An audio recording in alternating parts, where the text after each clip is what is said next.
Vamos a ubicarnos en la primera carta a los Corintios, capítulo 16, versículos 1 al 4.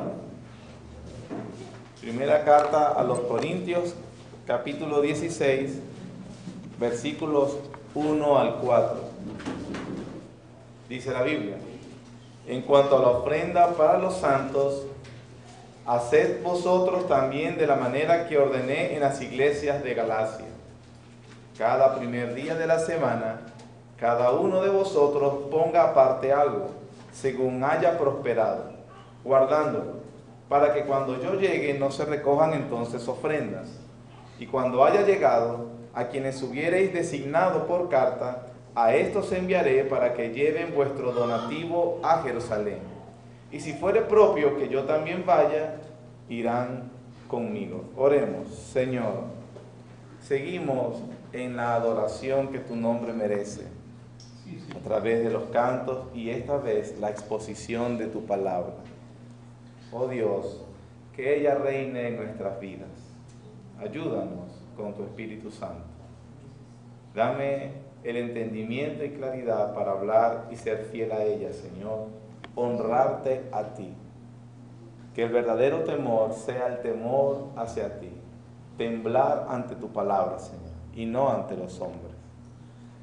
Pero también, Señor, dar una gracia especial a los oyentes, para que oigan tu voz y no la de un hombre. Gracias, porque en ti podemos aprender estos principios que enseña tu palabra, para obedecerte, glorificarte y nuestro bien, para nuestro bien. En Cristo Jesús. Amén. Amén.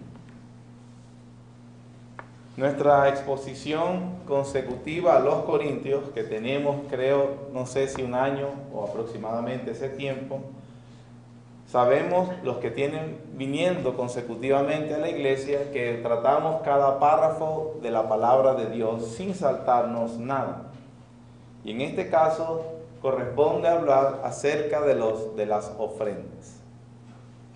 Casi que caigo en la tentación de pedir disculpas por predicar de este tema, porque no les voy a negar, tuve por un momento, voy a hablar de ese tema. Inmediatamente pensé, ¿y por qué no vas a hablar de ese tema? Yo hablo de ese tema. O sea, Dios habla en su palabra de ese tema.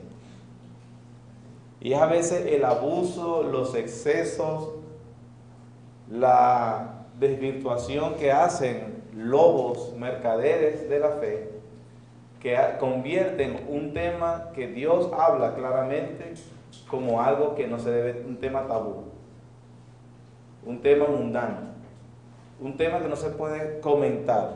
Parece el ídolo más sagrado de los hombres. No te metas con mi plata. Pero con la ayuda del Señor, en su palabra, aprenderemos lo que ella dice acerca de las ofrendas.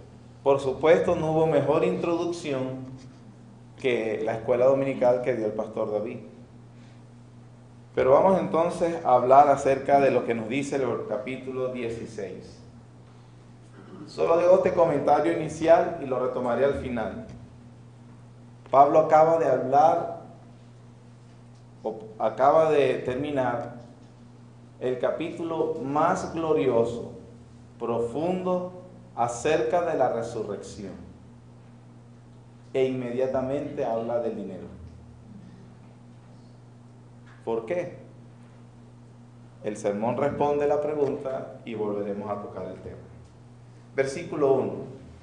En cuanto a la ofrenda para los santos. Esas palabras de introducción, en cuanto a, ya hemos explicado que es una respuesta que está dando el apóstol Pablo a seguramente una carta que le envió la iglesia a él primeramente, que él comenzó a responder estas dudas desde el capítulo 17.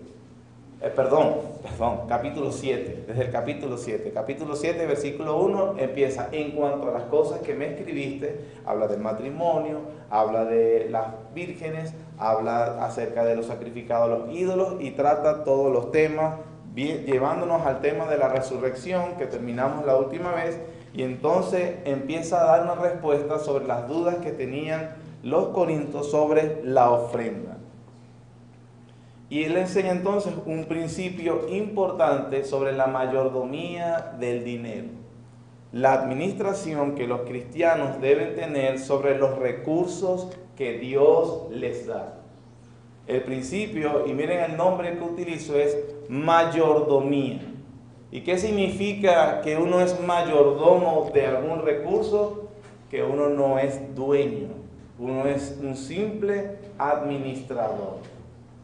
Entonces, en este pasaje, obviamente también con el resto de las escrituras, se nos habla de este principio, el principio de la mayordomía del dinero. Como dije ahorita, caricaturizado, deformado, manipulado y tergiversado por obreros, como dice la Biblia, fraudulentos, lobos vestidos de ovejas, ladrones, estafadores, que no es necesario decir el nombre, como los que pasan en el canal Pseudo Cristiano Enlace, perdón, dije que no iba a decir nombre, pero es la verdad.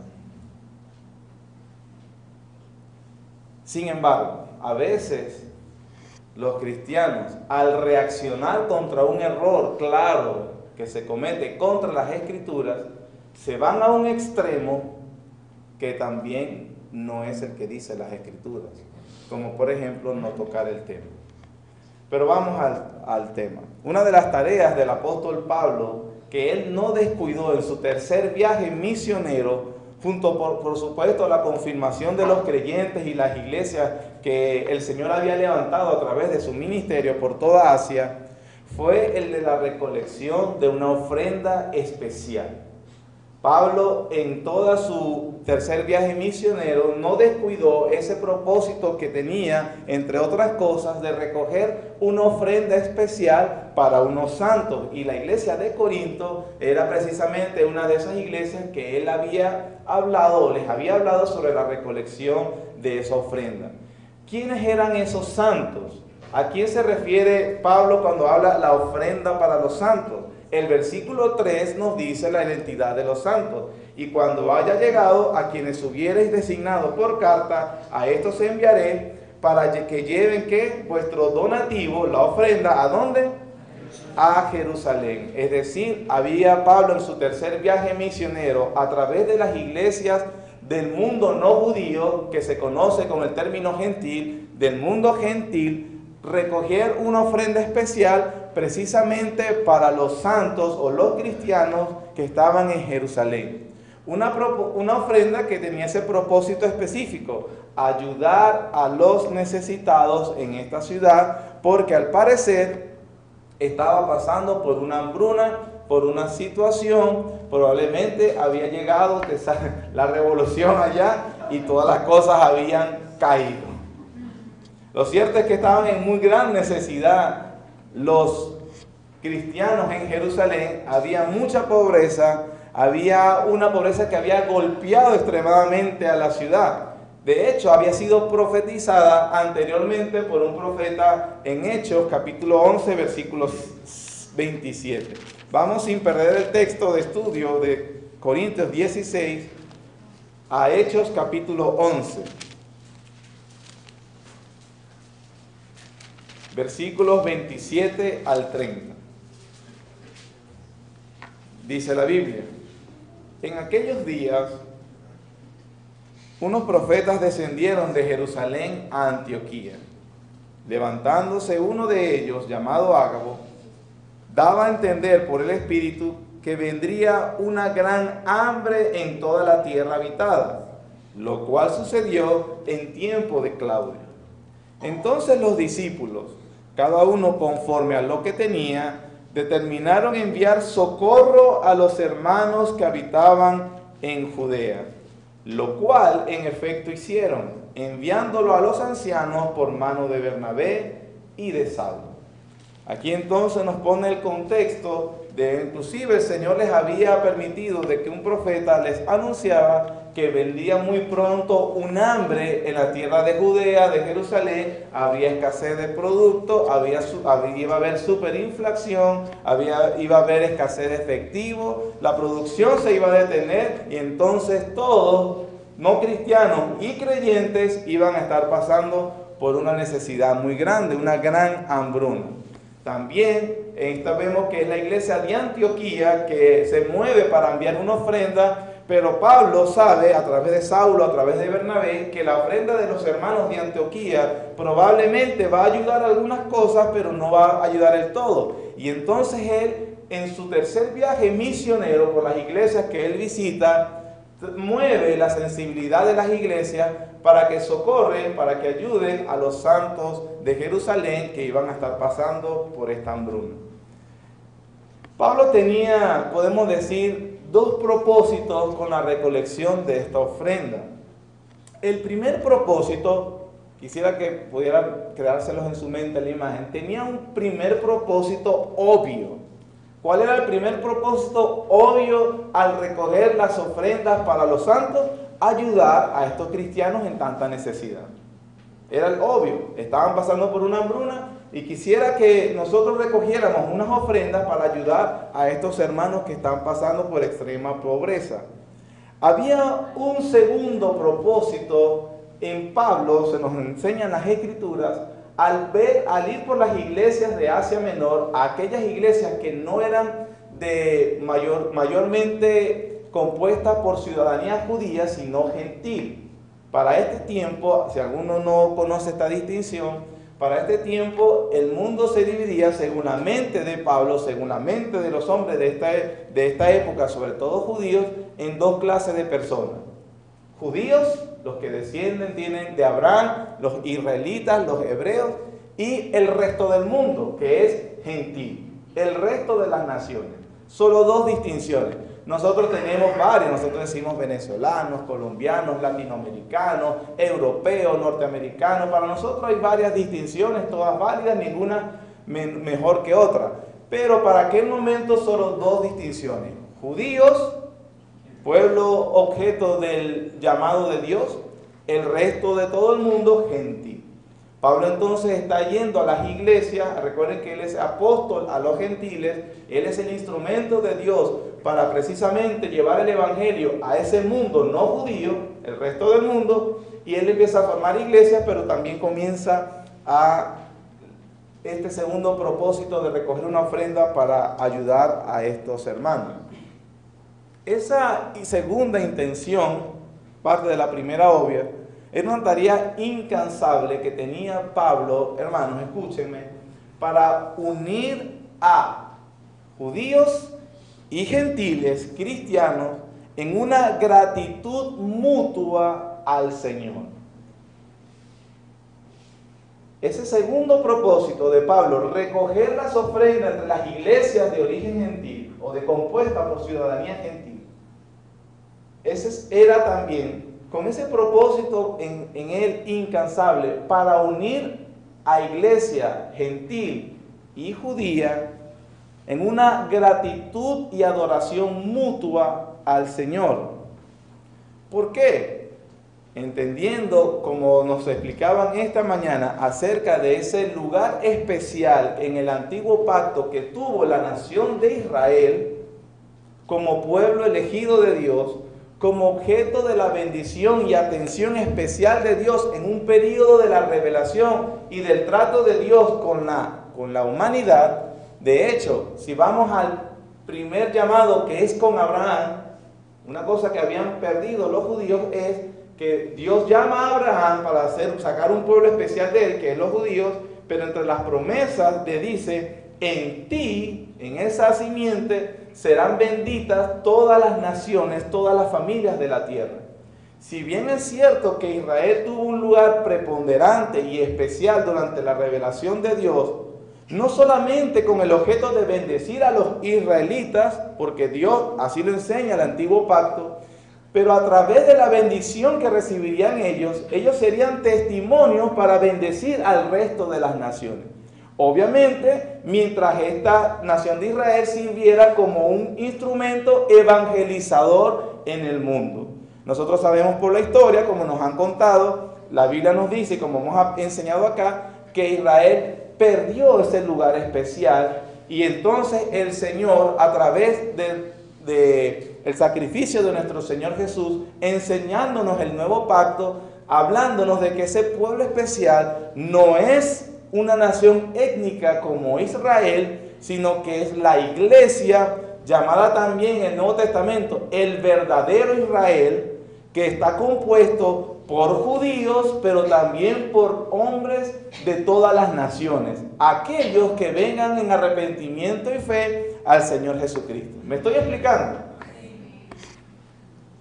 Sin embargo, debido obviamente al pecado remanente del hombre redimido, iglesia cristiana judía o compuesta por judíos,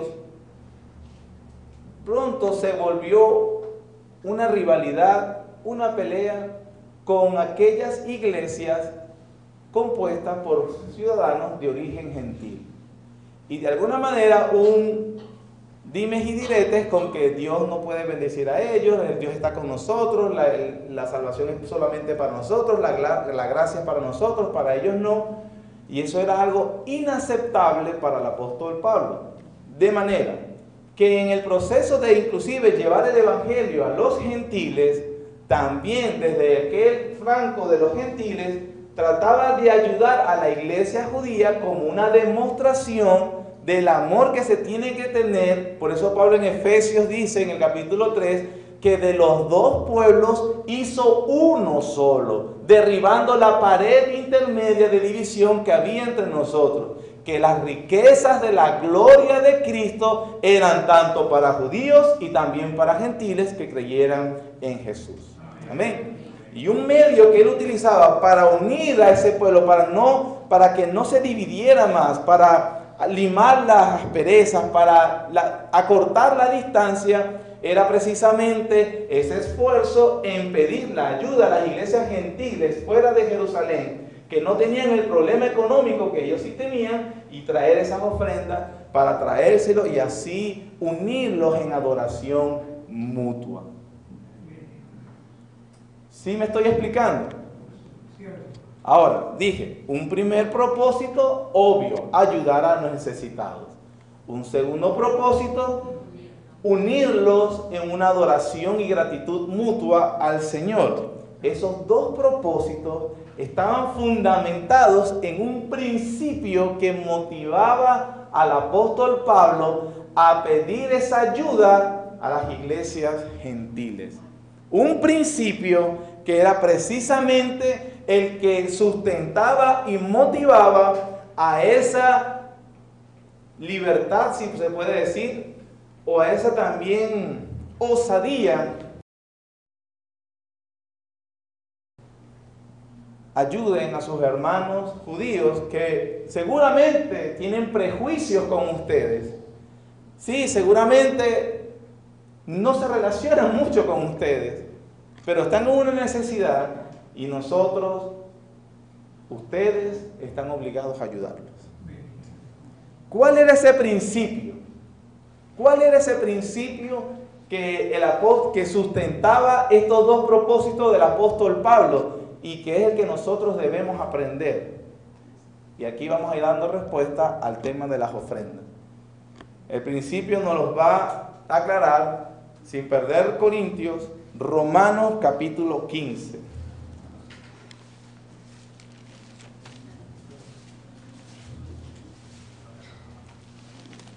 Romanos está justo antes de Corintios.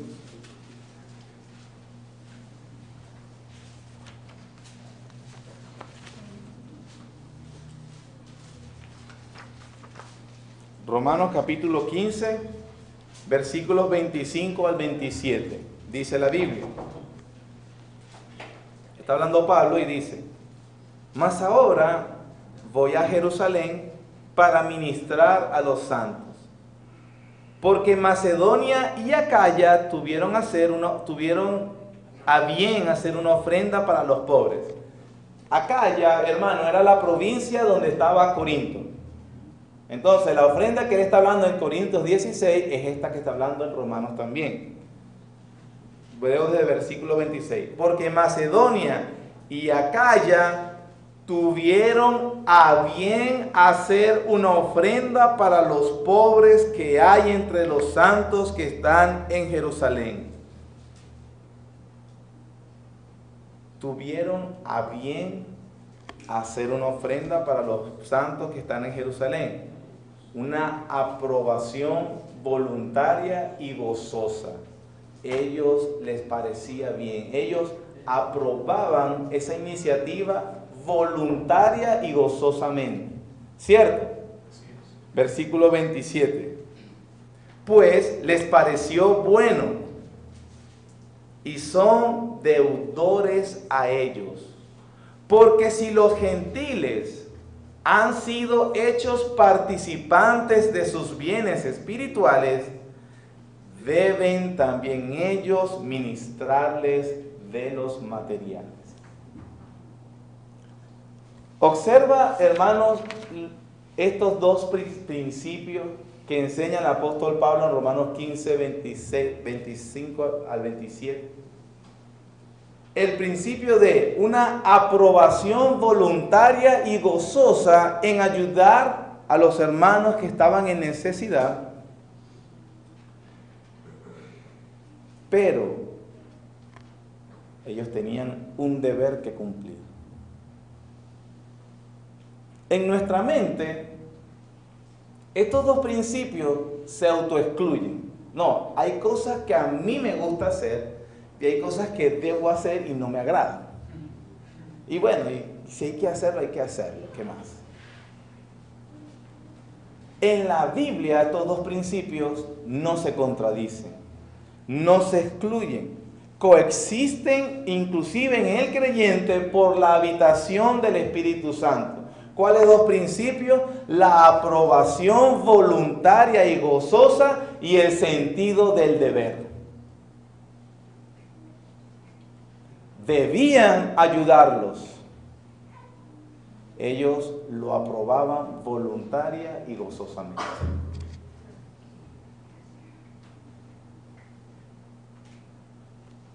Lo que antes para nosotros podía ser pesado, una carga, una piedra en el zapato, una incomodidad, ahora por la aprobación del Espíritu Santo, por la habitación del Espíritu Santo en nuestra vida, se convierte en una aprobación voluntaria y gozosa para cumplir el deber.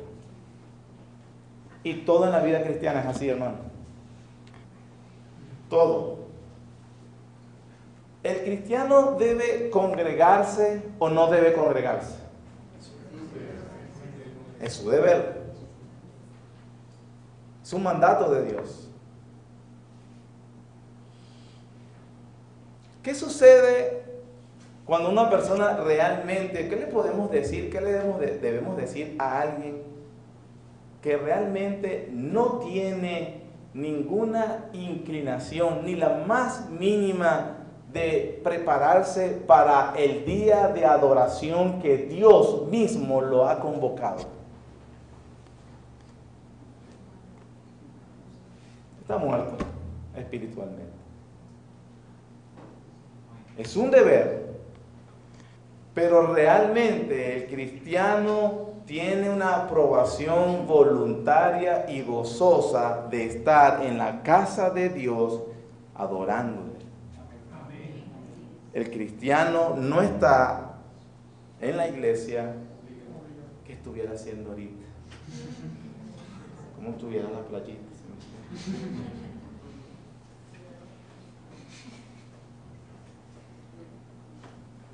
Es un deber cristiano orar.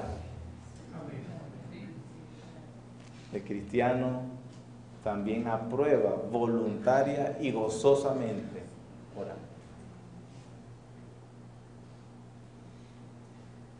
Se habla mucho, Cristo me liberó, Cristo me liberó. Sí, me liberó para hacer ahora gozosamente lo que antes no quería hacer. Obedecerle. ¿Cuál es el principio entonces que nos enseña, que sustenta los dos propósitos que está diciendo el apóstol Pablo al decir que ellos son deudores? Hermanos, la Biblia enseña el principio de hacer partícipes con los bienes materiales a aquellos que nos han beneficiado con los bienes espirituales. No se equivocó de iglesia. No está delante de un mercader de la fe. Le estoy enseñando lo que la Biblia dice. El principio, y lo repito, de hacer partícipe con los bienes materiales a aquellos que nos han hecho partícipes de sus bienes espirituales. Lo dice en toda la Biblia. Por ejemplo, el mismo apóstol Pablo lo dijo en 1 Corintios capítulo 9, hablando de sí mismo.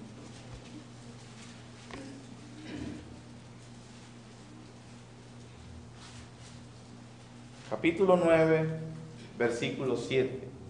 ¿Quién fue jamás soldado a sus propias expensas?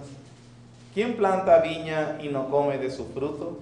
¿O quién apacienta el rebaño y no toma de la leche del rebaño? Digo esto solo como hombre. ¿No dice esto también la ley? Porque en la ley de Moisés está escrito: no pondrás bozal al buey que trilla. ¿Tiene Dios cuidado de los bueyes o lo dice enteramente por nosotros? Pues por nosotros se escribió. Porque con esperanza debe arar el que ara, y el que trilla con esperanza de recibir el fruto. Versículo 11, hermanos. Pablo está hablando.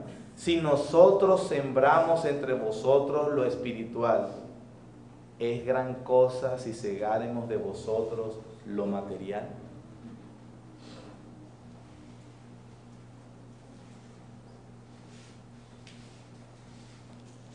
Gálatas capítulo 6.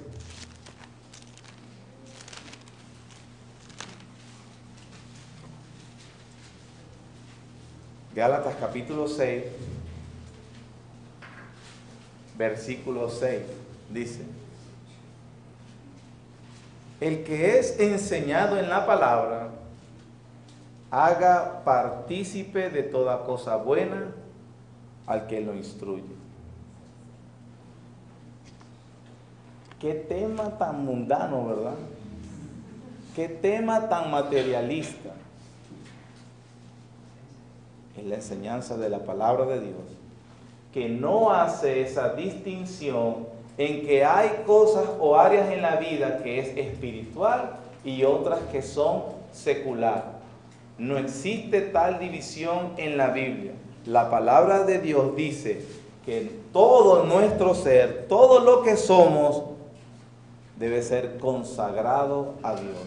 No le podemos dar a algunas cosas un sentido sacro y a otras un sentido mundano. Como decía el pastor Alexander en la conferencia del seminario de Cosmovisión. ¿Qué haces tú? No, bueno, yo soy ingeniero, soy médico, soy zapatero, soy esto y también voy a la iglesia. No, nosotros adoramos y servimos a Dios con todo nuestro ser. El dinero no es un tema mundano. Todo lo que el creyente posee, en primer lugar, fue dado por Dios. Todo debe ser consagrado para Dios. Todo. Hay una ironía que yo, por ejemplo, le voy a reconocer que no entiendo. Es una ironía. Porque sí, es verdad acerca de estos mercaderes, abusadores, ladrones, estafadores que existen. Y me da mucho dolor cuando hablo con algún hermano que desea, que dice haber salido de esos lobos rapaces y que de alguna manera estaba esclavizado, manipulado por ellos, y que en esos momentos, a pesar de que lo que le decían era una sarta de mentiras y amenazas sin fundamento, apoyaban con lo que tenían y con lo que no tenían. Pero llegan a una iglesia bíblica y lo primero que preguntan o piensan es: ¿cuánto es lo menos que puedo dar?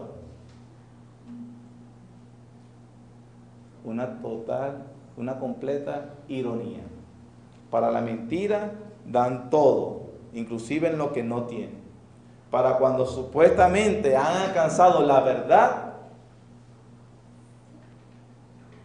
ya yo no voy a dar. No es necesario. Cada quien obviamente es responsable delante del Señor. Notemos en el versículo 1 de 1 Corintios capítulo 16, acabo de mostrarle el primer principio que fundamentaba el apóstol Pablo con el asunto de la mayordomía del dinero. Es necesario, o la Biblia enseña, como hemos visto a través del Nuevo Testamento, el hacer partícipe de los bienes materiales a aquellos que nos beneficiamos de sus bienes espirituales. La instrucción no era exclusiva para los corintios. Al final del versículo 1 dice: en cuanto a la ofrenda para los santos, haced vosotros también de la manera que ordené en las iglesias de Galacia. No era exclusivo para una iglesia, era para las iglesias, obviamente, que el apóstol Pablo estaba fundando. Un segundo principio de mayordomía. El dar, hermanos, la ofrenda. Observe que no estoy usando diezmo. Ya nos aclararon muy bien de qué consistía el diezmo, pero el Nuevo Testamento sí habla de las ofrendas. El dar las ofrendas, segundo principio, es un acto de adoración. Ofrendar es un acto de adoración a Dios. Pablo dice en el versículo 2, cada primer día de la semana. Cada primer día de la semana, ¿cuándo es? El domingo, el día de la reunión del pueblo de Dios, el día de la congregación de su pueblo. Esos días cada uno debe, dice Pablo, apartar según haya prosperado. El día de la adoración debemos prepararnos para adorar a Dios. Eso obviamente involucra desde el buen descanso que debo tener para no estar durmiéndome el día domingo, a prepararme temprano para prepararle a mis hijos, con quien estoy, o yo mismo, un buen desayuno para no estar, ¿cuándo va a terminar? Ya tengo mucha hambre, no he desayunado, tengo sueño, no me quiero ir. Eso es preparación para la adoración. Es increíble, a menos que obviamente causas mayores. Ayer con los hermanos de Colombia nos acostamos a las 12 y nos paramos a las 3 porque tenían que irse al aeropuerto, y yo ando así como, el cerebro está, de verdad lo tengo como agotado, porque no he dormido bien. Y estoy hablando de que hay que prepararse y descansar bien. Pero ellos no vienen todos los domingos, así no es todos los domingos para mí. Era el sentido de los hermanos de la actividad de ayer, pero nosotros debemos prepararnos. Es injustificable que un cristiano que es miembro de una iglesia, que se diga que es adorador de Dios, llegue tarde a la iglesia. No hay ninguna excusa. No la hay, hermano querido. A menos que obviamente cuando venías hubo una causa mayor, que no te tiene que creer el pastor, te tiene que creer Dios. Porque habla de la preparación que debe tener un creyente. Desde hasta la ropa que se pone. Vestirse adecuadamente para ir a la presencia del culto de adoración a su Dios. El descanso debido, la alimentación. Hermanos, son cosas espirituales. Eso también tiene que ver. Y obviamente un espíritu de oración y deseo de tener comunión con Dios y los hermanos. Que usted no disfrute el tiempo de adoración que Dios mismo prometió estar con su pueblo.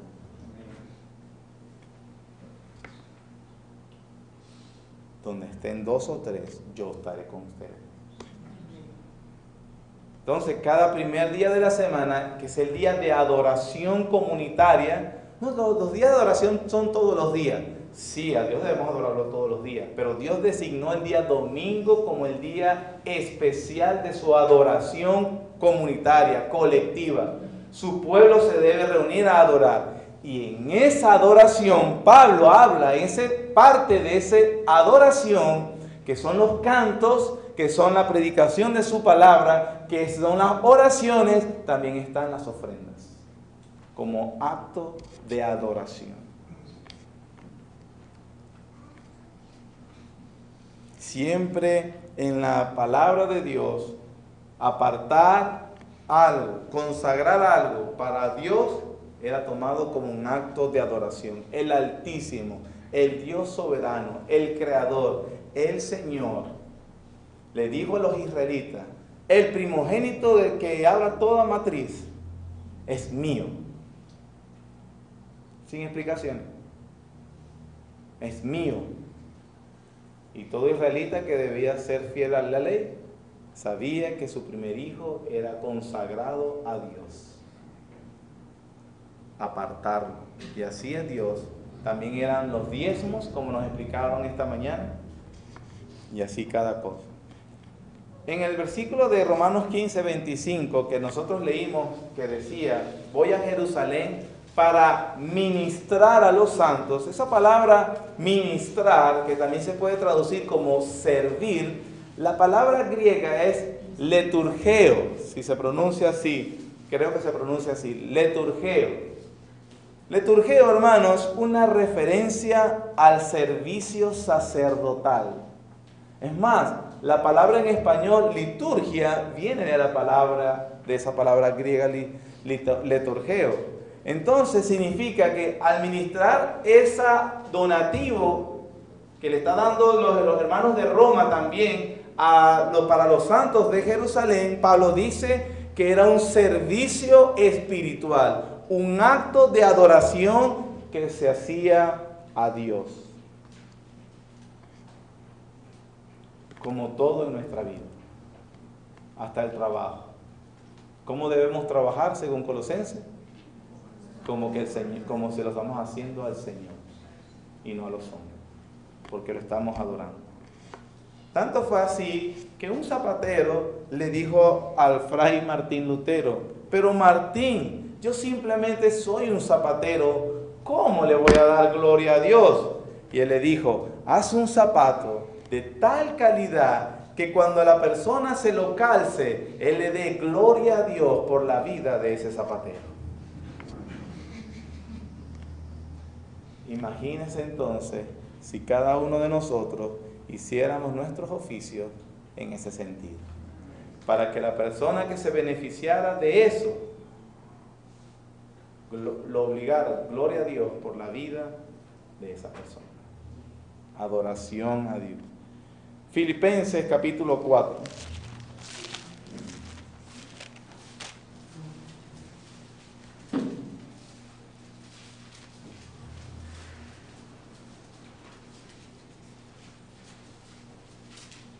Filipenses capítulo 4.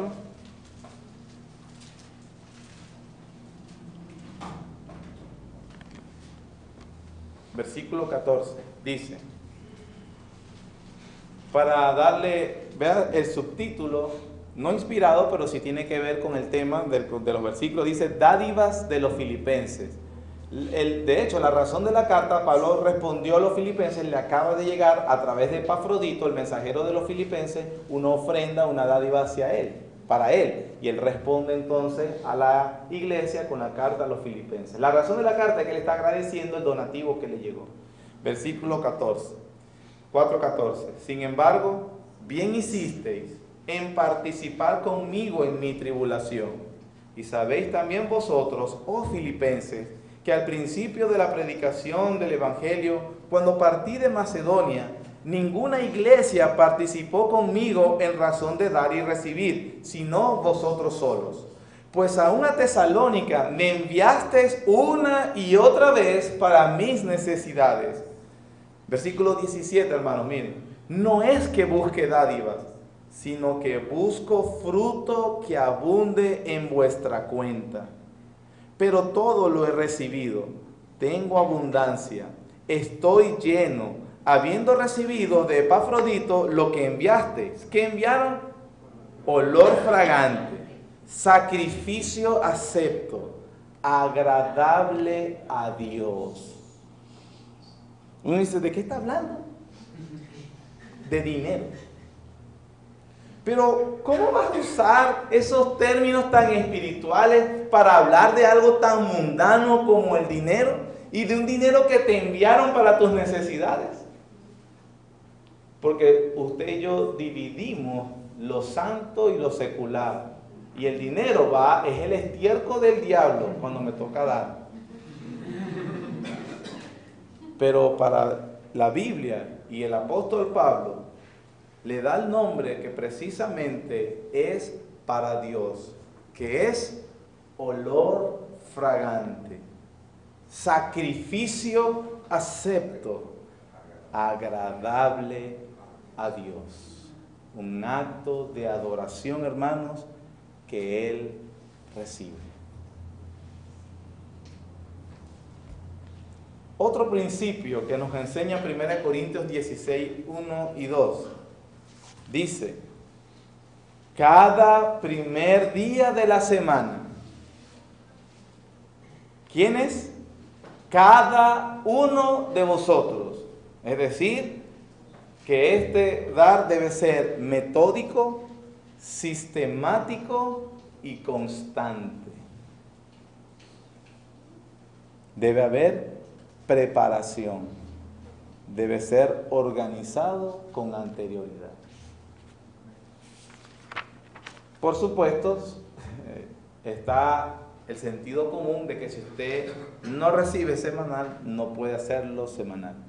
Pero sí en la medida de que cada uno de nosotros, o en la frecuencia que recibimos del Señor nuestro sustento. No solamente debe ser metódico, constante y regular, debe ser personal, según los que haya recibido del Señor. Algunos, no, que den otros, yo no tengo de verdad. Bueno, que dé el hermano que se le ve que tiene plata. Yo si acaso para la harina y eso. A nosotros nos gusta, y sobre todo ahorita en nuestra condición venezolana, caer en la autocompasión y en el papel de víctima. Pobre yo, ay que no tengo, que den, que den. 2 Corintios capítulo 8. Ya Pablo ya han recogido la ofrenda precisamente que está hablando en el capítulo 16. Y entonces en el 2 de Corintios está respondiendo sobre el donativo generoso que recibió. Capítulo 8, versículo 1 dice, asimismo, hermanos, os hacemos saber la gracia de Dios que se ha dado a las iglesias de Macedonia, que en grande prueba de tribulación, la abundancia de su gozo y su ¿qué? Profunda pobreza abundaron en riquezas de su generosidad. Mucha tribulación, profunda pobreza, pero también abundaron en riquezas de su generosidad. Versículo 3. Pues doy testimonio de que con agrado, ven al principio, aprobación voluntaria y gozosa, con agrado han dado conforme a sus fuerzas y aún más allá de sus fuerzas, pidiéndonos con muchos ruegos que les concediésemos el privilegio de participar en este servicio para los santos. ¿Necesita explicación eso, hermano? Ellos rogaban, hermanos, déjanos participar en ese privilegio. Ellos le rogaban a Pablo para participar. No se tenía que amenazar a la gente para que el creyente sabe cuál es su deber y lo aprueba voluntariamente y de manera gozosa y lo percibe como un privilegio, mi privilegio de participar en la expansión del reino de mi Dios. Versículo 5, sigue diciendo, hermano, y no como lo esperábamos, sino que asimismo se dieron primeramente al Señor y luego a nosotros por la voluntad de Dios.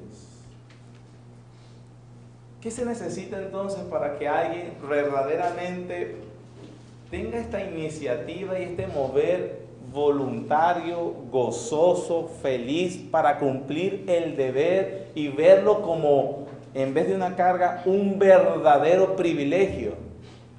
Primer requisito, haberse dado al Señor. Como de los Corintios, se dieron a sí mismos a Él. Cuando estaban consagrados a Él, entonces miraron las cosas del mundo o su vida consagradas al Señor. El mismo 2 Corintios capítulo 9, versículo 10. Dice, todo el capítulo 9 habla de, 8 y 9 habla de eso, pero vamos a hablar el último párrafo, dice, versículo 10. Y el que da semilla al que siembra y pan al que come, proveerá y multiplicará vuestra sementera y aumentará los frutos de vuestra justicia, para que estéis enriquecidos en todo. ¿Para qué, hermanos? Yo he escuchado que se dice, dale 100 al Señor y Él te va a dar 1000.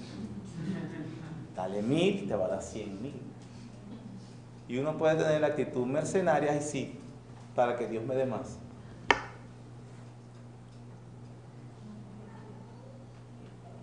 Eso no es lo que dice la Biblia. Señor, yo te doy porque ya tú me lo has dado todo. Y dice que seremos enriquecidos, según Dios, para toda liberalidad. Eso indica aprobación voluntaria y gozosa también. Dios me ha liberado para ser entonces generoso. Para que estéis enriquecidos en todo para toda liberalidad, la cual produce por medio de nosotros acción de gracias a Dios. Porque la administración de este servicio no solamente suple lo que a los santos faltaba, sino que también abunda en muchas acciones de gracias a Dios. Pues por la experiencia de esta administración, que otra vez glorifican a Dios por la obediencia que profesáis al Evangelio de Cristo y por la liberalidad de vuestra contribución para ellos y para todos. Asimismo, en la oración de ellos por vosotros, a quienes aman a causa de la superabundante gracia de Dios en vosotros, gracias a Dios por su don inefable. El motor impulsor de esta liberalidad al final para el creyente que da es la gloria de Dios, que Él reciba las gracias. Eso es lo que dice Pablo, lo que acabamos de leer. Entonces no es que voy a dar para que Él me multiplique 100 más. Es que cuando participo en este privilegio que voluntariamente he aprobado gozosamente, estoy pleno y feliz de que el Señor me ha dado un privilegio que sirve para su gloria y su honra.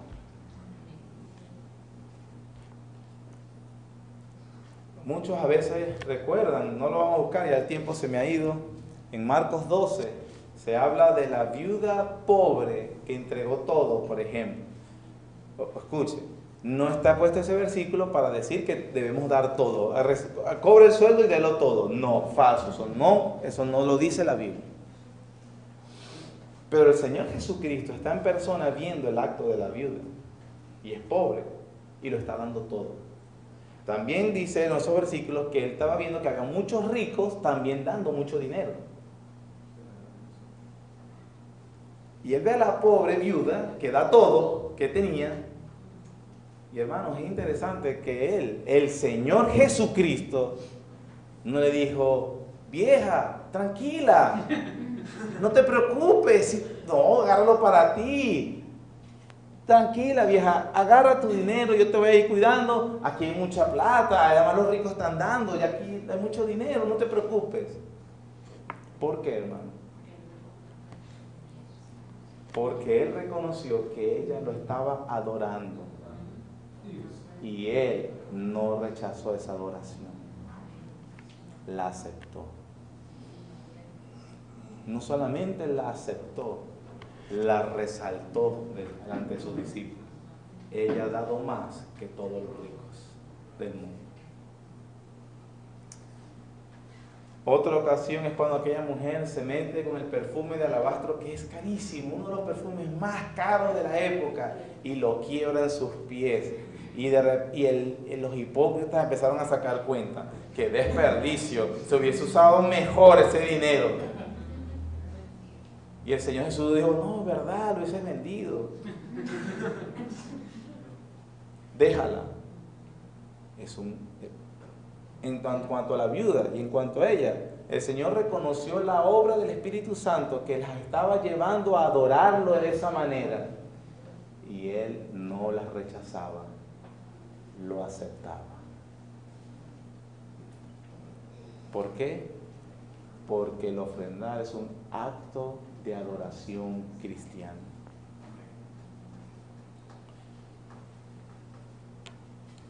Para terminar, ya que, por supuesto, reitero y confirmo lo que el pastor nos enseñaba esta mañana, de que el diezmo no es un principio obligatorio para la iglesia en el nuevo pacto, pero sí se nos habla de las ofrendas.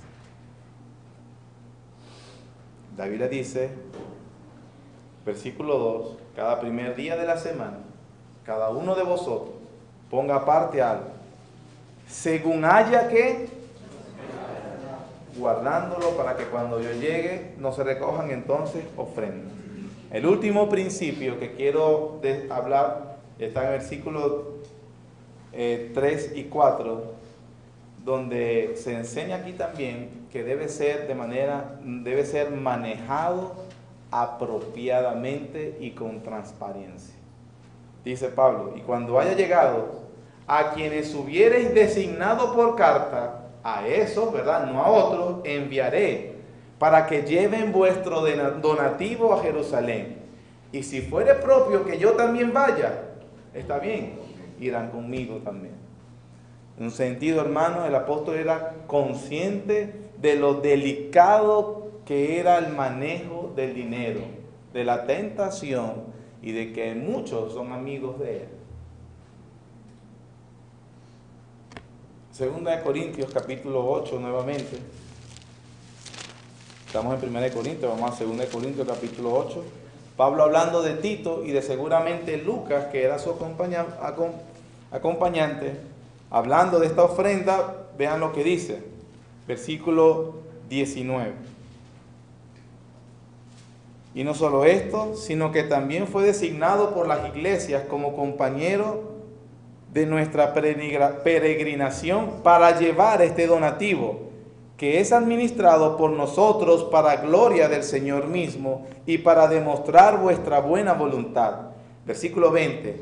Evitando que nadie nos censure en cuanto a esta ofrenda abundante que administramos, procurando hacer las cosas honradamente, no solo delante del Señor, sino también delante de los hombres. Transparencia, manejo apropiado de los recursos que el Señor ha provisto para su pueblo. Una situación que con responsabilidad debemos admitir a los miembros de la iglesia, quienes se comprometen delante de Dios con este principio de adorarlo con sus recursos. En cada asamblea se le da memoria y cuenta de lo que se hace, en qué se administra, cuánto hay, cuánto no hay, en qué se gastó y el uso que dice la Biblia que se le debe dar. Incluso el registro de todo lo que es la administración en cuanto a esta iglesia local. Si a algún ente gubernamental le pareciera fiscalizar sobre cuál es el manejo de la situación, los registros están con tanta transparencia que se le puede rendir cuenta sin ningún temor. En segundo lugar, a veces hay personas que no son de la iglesia que desean saber. La respuesta por lo general es no. ¿Por qué? Porque ese no es su dinero. Pero se le da la cuenta a los hermanos de la iglesia en qué se usa. Pero si los pastores vieran prudente tener que rendir cuenta a un tercero que quiere ver en qué se manejan las finanzas de esta iglesia local, los registros testificarían y comprobarían cuál es el manejo adecuado, apropiado, transparente que se le da. Incluso los miembros de esta iglesia conocen muy bien cuál es el modo de vida de sus pastores. No viven en ostentación. No piden lo que no deben pedir. Todos saben dónde vivimos. Todos conocen a nuestros hijos. Saben dónde estudian. Saben cuál es su estilo de vida. Y si alguna cosa exigiría algún tipo de explicación, con todo gusto se le puede dar, porque actuamos en transparencia y responsabilidad, que siempre debe ser así. Finalizo con una aplicación, hermanos, que fue lo que dije al principio. Pablo habla del tema del dinero justo después del gran himno de victoria sobre la resurrección. Pablo, ¿no pudiste ser más sutil y buscar otro momento para hablar de dinero? Ni siquiera, una cosa, hermanos, de hecho, es que la Biblia, cuando fue escrita originalmente la carta, no fue escrita en capítulos y versículos. Nosotros vemos un subtítulo aparte y nosotros entramos a otro tema. Pero a los destinatarios originales, hablando del gran himno de victoria, de resurrección, de los beneficios que se obtienen con él, Pablo, sin ningún tapujo, ni miedo, ni temor, ni pidiendo disculpas, ni explicando de más. Y ahora, hermano, vamos a hablar de las ofrendas como acto de adoración que se ganó el Señor con su resurrección. Quiera el Señor ayudarnos en este principio. Por cierto, una persona una vez escuché, y creo que tiene muchísima razón. ¿Quieres saber cómo es el estado espiritual de una persona? Observa cómo gasta el dinero.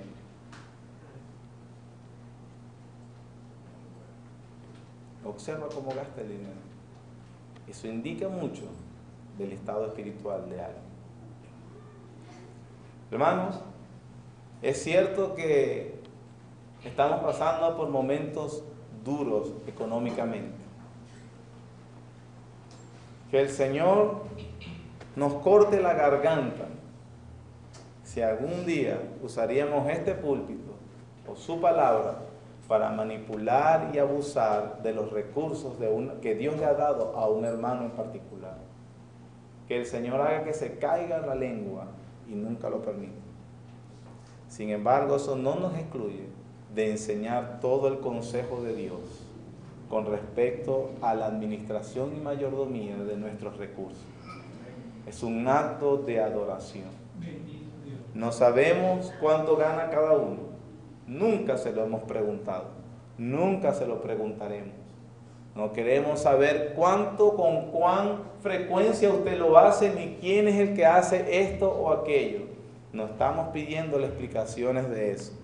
El principio está expuesto y sostenido en la palabra de Dios. Es un acto de adoración, debe ser sistemático. Es un deseo porque la obra de Dios avance. Y es una comprensión, como dijo Pablo en 2 Corintios 9, una obediencia al Evangelio. Gracias, Señor, por tu bondad y por tu misericordia. Oh Señor, realmente somos deudores. Somos deudores a ti, porque absolutamente nada de lo que decimos que es nuestro, es nuestro. Todo proviene de ti, Señor. Nos mandas a ser mayordomos, administradores. ¿Qué cosa, Señor? Que en esa mayordomía está también el sustento de nuestra familia, la recreación, nuestras obligaciones civiles, todas las cosas, Padre, que nos permiten el desenvolvimiento de nuestra vida cotidiana.